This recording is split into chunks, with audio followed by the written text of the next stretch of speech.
Hello everyone. Today's class is about Indian Council Act of 1861, 92 and 1909. Let's start. Indian council act 1861 जो था British parliament ने 1 अगस्त 1861 को पास किया था।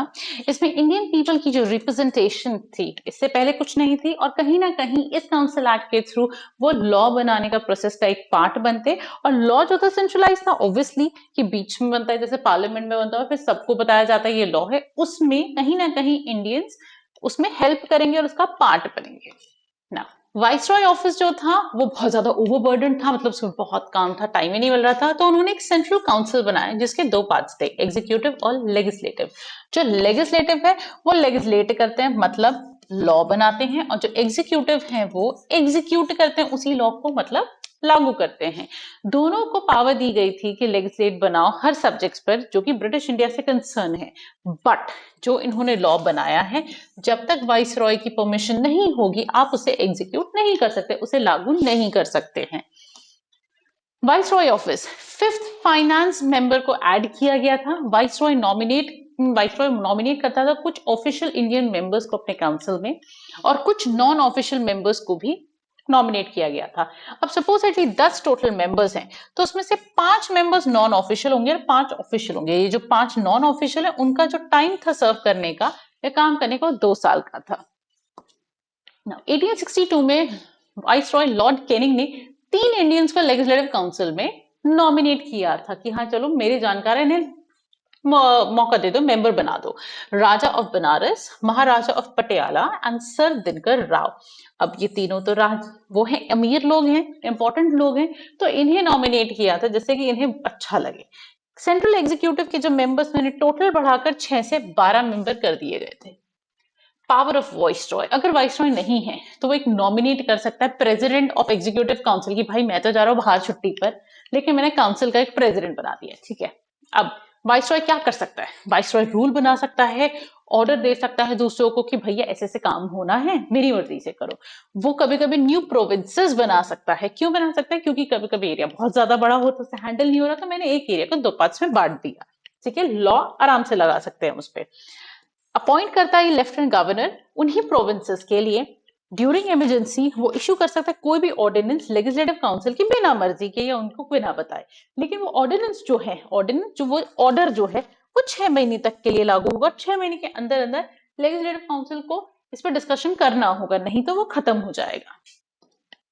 वीटो पावर, अगर कोई भी बिल या कोई भी लॉ ब्रिटिश इंडिया की सेफ्टी पर या उसकी शांति पर या उसकी इंटरेस्ट से अगेंस्ट हो तो भाई वो उसे बंद कर सकता है, उसे बोल सकता है भाई ये नहीं होगा काम, ठीक है। Communicate all laws to secretary of state, जो भी लॉ बनाए इसे ब्रिटिश पार्लियामेंट में जो ऑफिस है secretary of state for India उसे सब कुछ बताना पड़ेगा जाकर। प्रोसेस ऑफ डिसेंट्रलाइजेशन, डिसेंट्रलाइजेशन का मतलब क्या है कि ऊपर से पावर लेकर नीचे थोड़ी थोड़ी पावर बांट दी जाए, उसे कहते हैं प्रोसेस ऑफ डिसेंट्रलाइजेशन। अब जो लेजिस्लेटिव पावर्स हैं वो कहां पर रिस्टोर कर दी? बॉम्बे प्रेसिडेंसी में और मद्रास प्रेसिडेंसी में। ब्रिटिश इंडिया में 3 ही प्रेसिडेंसी थी, बॉम्बे, मद्रास और बंगाल। तो सिर्फ 2 में इन्होंने पावर रिस्टोर किया कि यहां पर लॉ बन सकते हैं।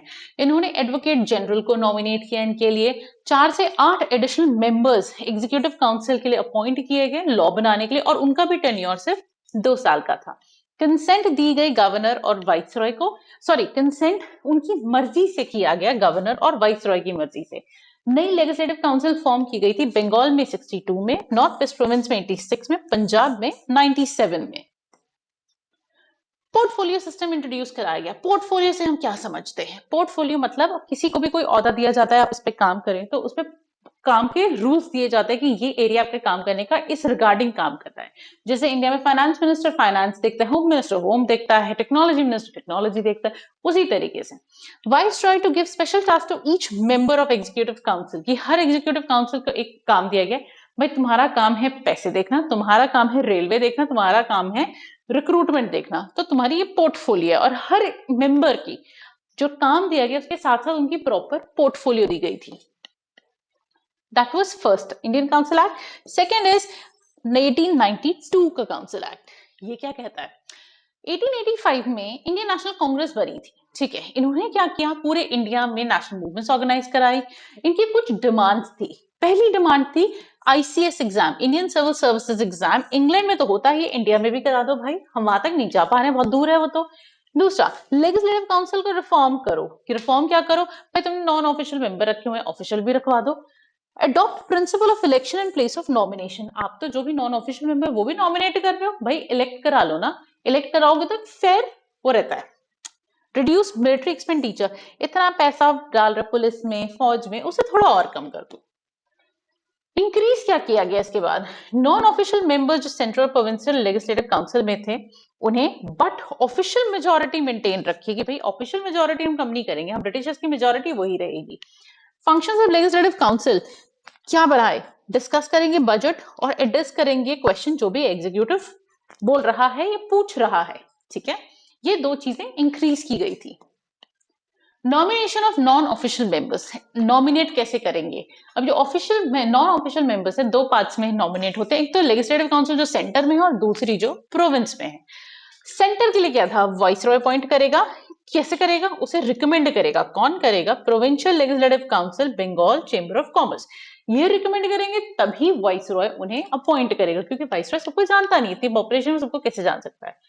लेजिस्लेटिव काउंसिल प्रोविंशियल में गवर्नर अपॉइंट करेगा, किसके रिकमेंडेशन पे, district board, municipality, universities, trade association, जमींदार और चेंबर्स के थ्रू, इन लोगों ने रिकमेंड किया तो गवर्नर अपॉइंट करेगा।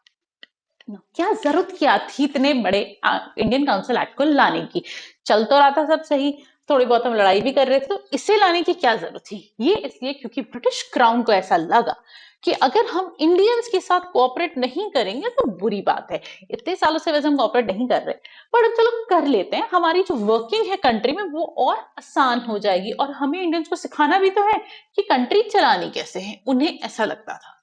रिजल्ट क्या आया इस काउंसिल एक्ट का, सिस्टम आया, इनडायरेक्ट इलेक्शन का स्टार्ट हुआ, ठीक है, कहीं ना कहीं इसने हमारी कंट्री में parliamentary system of government of India, जो आज के डेट में हमारे पार्लियामेंट्री सिस्टम है, उसके लिए एक फाउंडेशन क्रिएट की, एक नींव क्रिएट की।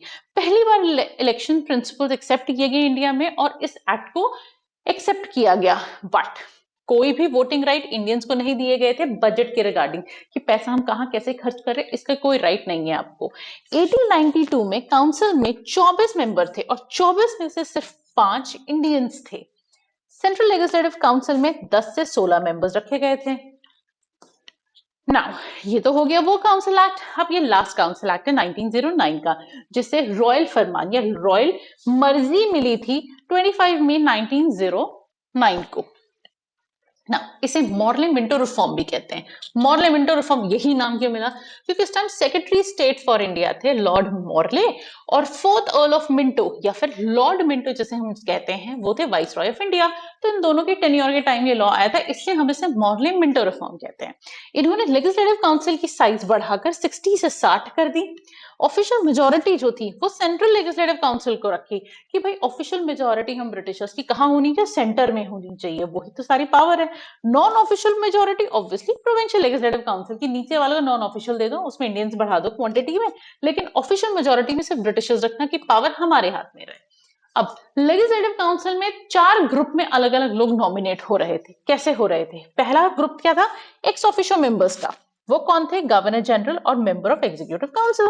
दूसरे नॉमिनेटेड मेंबर्स, किसने नॉमिनेट किया, गवर्नर जनरल ने किया, और वो हमेशा गवर्नमेंट ऑफिशियल होंगे, ठीक है। तीसरे नॉमिनेटेड नॉन ऑफिशियल मेंबर्स, उन्हें नॉमिनेट किया गवर्नर जनरल में, बट वो गवर्नमेंट ऑफिशियल्स नहीं होंगे। लास्ट इलेक्टेड मेंबर्स कौन है, इलेक्टेड मेंबर्स वो हैं जो अलग अलग कैटेगरी के इंडिया के ही लोग इलेक्ट हुए हैं, इन लोग के तो आपस में इन्होंने मेजर मेजोरिटी रख दी, देखो 3 पार्ट में मेजोरिटी, एक इलेक्टेड हमारे वाले थे ना। इन्होंने फंक्शन जो थे लेजिस्लेटिव काउंसिल के दोनों लेवल पे बढ़ा दिए गए थे, प्रोविंशियल भी और सेंट्रल भी। एक system of communal representation Muslims के लिए इंट्रोड्यूस किया गया था, क्यों किया गया था, क्योंकि कुछ उसी टाइम 1906 में मुस्लिम लीग क्रिएट हुई थी। मुस्लिम लीग ने जैसे क्रिएट किया तो एक सेपरेट इलेक्टोरेट, कि एक ग्रुप ऑफ रिलीजियस लोगों के लिए हम सेपरेट इलेक्टोरेट क्रिएट करेंगे, इसलिए कम्युनल रिप्रेजेंटेशन स्टार्ट की गई, और इसीलिए हम लॉर्ड मिंटो को फादर ऑफ कम्युनल इलेक्टोरेट भी कहते हैं। अरे यार उस टाइम ये भी तो हो सकता है जनरल अलग अपना इलेक्टोरेट मांग लेते तो जनरल को भी रिजर्वेशन मिल जाता आज के डेट में, may be. Provided separate representation of presidency, corporation, chamber of commerce, universities, जमींदार, सबको सेपरेट रिप्रेजेंटेशन दिया, मांग ही लेना चाहिए था जनरल को फिर तो, नहीं? चलो, रिजल्ट क्या आया इस एक्ट का? Number of executive council increase कर दिए गए थे सेक्रेटरी स्टेट ऑफ इंडिया में, मद्रास और बॉम्बे। पहले इनके एक एक थे, अब इनके दो दो कर दिए थे, तो टोटल 4 मेंबर हो गए थे। दो इंडियंस को नॉमिनेट किया था council of secretary of state for Indian affairs को। भैया हाँ, इंडिया के अफेयर्स हैं तो दो इंडियंस को भी नॉमिनेट कर दो, वो हमें समझा तो देंगे चल क्या रहा है वहां। वाइस रॉय ने एक इंडियन को नॉमिनेट किया था एग्जीक्यूटिव काउंसिल में। This was the first step जहां एक इंडियन नॉमिनेट हुआ था एग्जीक्यूटिव काउंसिल में। That's all for this class. Thank you so much for listening. Agar samajh aaya, please like the video, subscribe and share. And do give your feedback in the comments section. Thank you so much.